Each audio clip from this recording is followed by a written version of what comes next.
Eu sou a professora Camila e hoje iremos aprender a letra Q. O som da letra Q é K, K, K, igual à letra C, igual à letra K.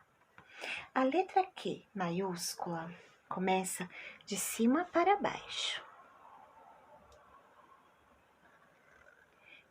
Tem um lacinho virado para fora. E também não podemos esquecer a letrinha U, que acompanha sempre a letrinha Q para formar uma sílaba. Letra Q minúscula começa de baixo para cima.